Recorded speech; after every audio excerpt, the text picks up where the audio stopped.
you attract more users because everyone wants to use the same network. And so it's Metcalfe's law, the value grows at the square of the underlying number of users. And I mean, if classical investment theory, Graham and Dodd value investing was, you look at cash flows and PEs and you try and buy things cheap and this, that, and the other.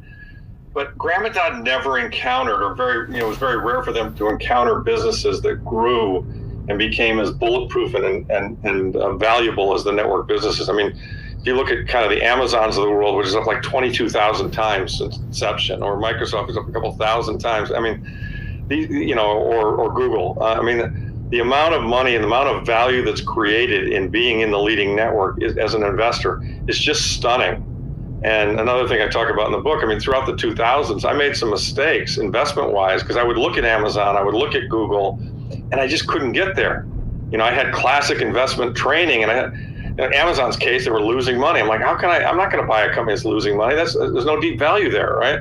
Or, Google, the same thing. I was like, well, no, I never click on those ads. Why does anybody care about those ads? Well, the placement and fees and everything else, it turned out it was a really great business. And so, I'm not going to make that mistake again.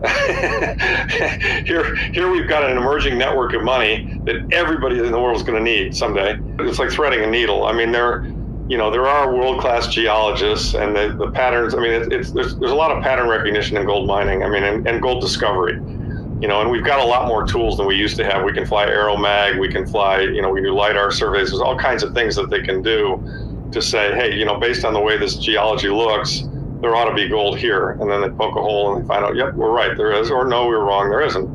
But there's a lot of slip between the cup and the lip, and to get from there might be some gold here to gold coming out the door is a lot of time, a lot of money, and a lot of risk. Which is why in the gold mining space, what I tend to focus on more than, I've got some drill stories. There are three categories. They're producers, developers, and drill stories. And the producers are the safest place to be because they have a mine that's operating, that's throwing out positive cash flow. So, they don't necessarily need to go sell stock to dilute you on a daily basis. The developers who have a deposit but haven't built the mine, or the drill stories who just think they have some good looking rocks that'll turn into a deposit, those guys, there's risk all over the place. I mean, and many of them fail. And it's like, you've really got to pick them very, very carefully. So how do you have, people have, but there's the Peter Schiffs of the world, who's a good guy and a friend, and he's got it right. I mean, so, look, before the Bitcoiners, the original hard money people were gold bugs. There was no other choice, right? And we were all Austrian economists. We've all read the books and know the story of fiat and understand the corruption in the system. And I understand it. I mean, some of the gold people are very frustrated that Bitcoin came along and stole some of their thunder. But they're not mutually exclusive, and there's a role for both. And I get angry at Bitcoiners when they shit on gold people. I get angry at gold people when they shit on Bitcoiners, because we're all really fighting the same monster, which is the people who have, that create money without proof of work. They just, click a key on a computer keyboard and money appears. And surprise, their friends benefit from it. What a shocker, right? And so we've all got the same enemy, which is fiat, and and they each have a role. I mean, if you're 80 years old and you're trying to preserve your wealth and you want to be in something that's not fiat based, you want to have some form of cash or money that will not disappear through debasement, and you don't like volatility, then gold's a pretty decent choice for you versus Bitcoin. It certainly is going to underperform. Yeah, and so all of which represent money, and so that is going to, in my opinion, drive the price of all three of those assets to levels that people today can't even imagine. And I get it, because they look backwards, and fiat has been relatively stable for a relatively long period of time. I mean, the U.S. hasn't had hyperinflation since its founding, and it had high inflation during the wars, and particularly the Civil War. But it's people they look backwards and think, well, I'm good. This is America. This is the dollar. It's going to be okay. And yet, if you look at the policies that we're following, if you look at the deficits that we're running, if you look at the way we're printing money to support those deficits, these are the kinds of things that, when they're done in other countries that don't have the world's reserve currency, they lead to inflation, sometimes to hyperinflation. And we're doing the exact same things. Now, other people say, well, we've got all the military, we've got all the guns, blah, blah, blah. Well, fine, but unless we want to start a world war and force people into using our money, which I don't think we're going to do, people have the choice on what money to use, and everyone has a choice. Everyone wakes up every morning and they decide, where am I going to put my savings? And we're going to leave them in the bank. We're going to buy a bond. We're going to buy a stock. The issue is money. And I think you know what I'm talking about. Maybe for listeners don't. There's a book called The Fourth Turning by Howe and Strauss. It talks about how every 80 years you have a cycle of a crisis cycle where the rules change. The last one before this was World War II and the Depression. Before that was the Civil War in '65. Before that was the Revolutionary War in '76, started in '76. And so every 80 years, kind of society gets thrown on its ear and a new set of rules come out of the other side. And I think we're at the end of the 80-year cycle, that started post-World War II when we had fabulous growth and the United States was on top of the world.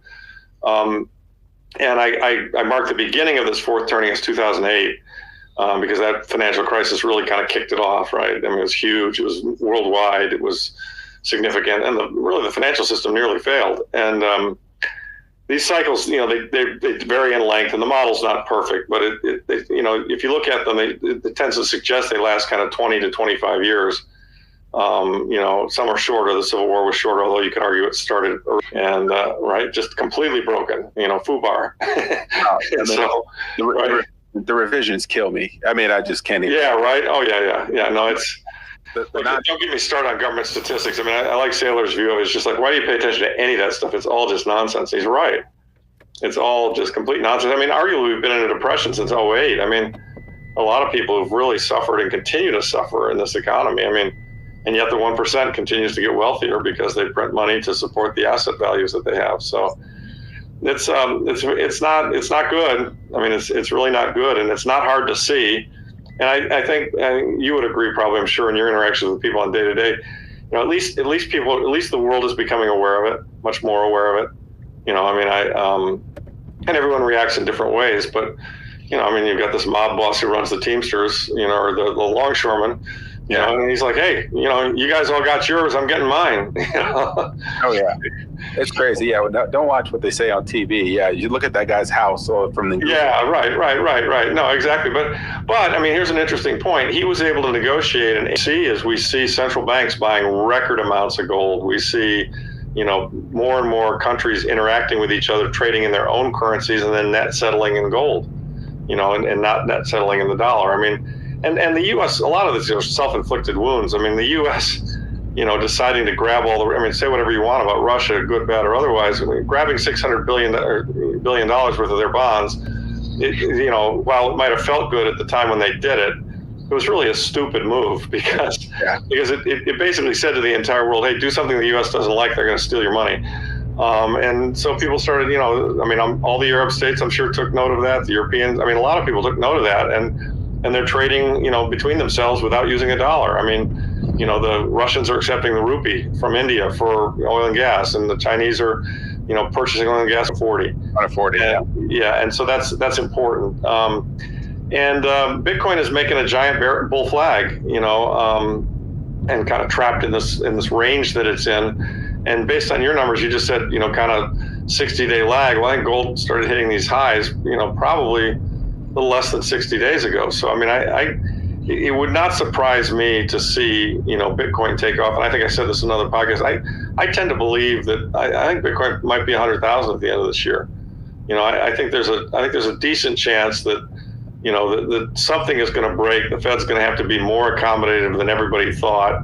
And seeing that, gold is going to continue to run, silver will run harder, and Bitcoin will break out of that flag. And when it does, and we all know how it trades. I mean, when it gets on a bull run, it doesn't stop.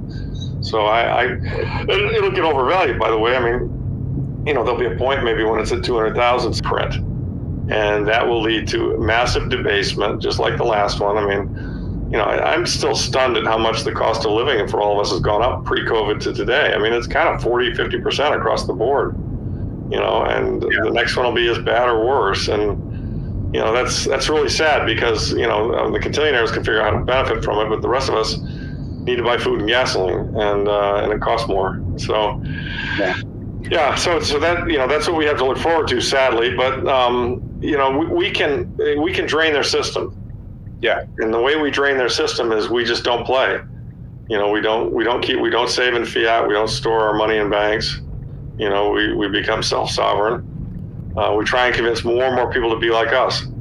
Yeah. We cheer on the people buying gold at Costco, even though it's gold, not Bitcoin. We cheer them on because they are in a community for a long time. If they're not in their neighborhood, people know that they're not there. And I think you exemplify a lot of those. You're very kind. I mean, yeah, certainly. I mean, you think about this country. There's so many great people in this country, and it is a great country. It's founded on great principles, and sadly, it's drifted away from those in a lot of different ways. And I think the monetary component of it has been pretty substantial. And I think it's an area. The reason I'm writing the book was that I just kept saying, I just kept pounding my head against the wall and seeing everybody upset about all the dysfunction and how broken it all is. And I was like, imagine you're like standing, there's a fire like burning down the house, and you know where the fire extinguisher is, and you're just like, grab the goddamn fire extinguisher. You know what I mean? I mean, everyone's yelling at, well, this fire is this, and we should do that. And we should no. I mean, grab the friggin' fire extinguisher. It's gonna, but still, damn good compared to every place else. Russia, China, etc., and all on the gold standard effectively. How do we get there?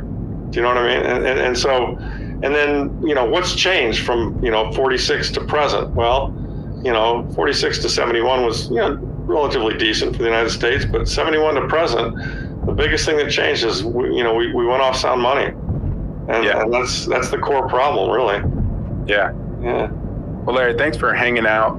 Thanks, Dante. And love it. I mean, hope we get to hook up again one of these conferences so we can do some lifting. Everyone who's listening should know that Dante is a beast. We were doing, I can't remember what we were doing, if we were doing back squats or push presses, but Dante was basically doing about twice as much weight as I was doing.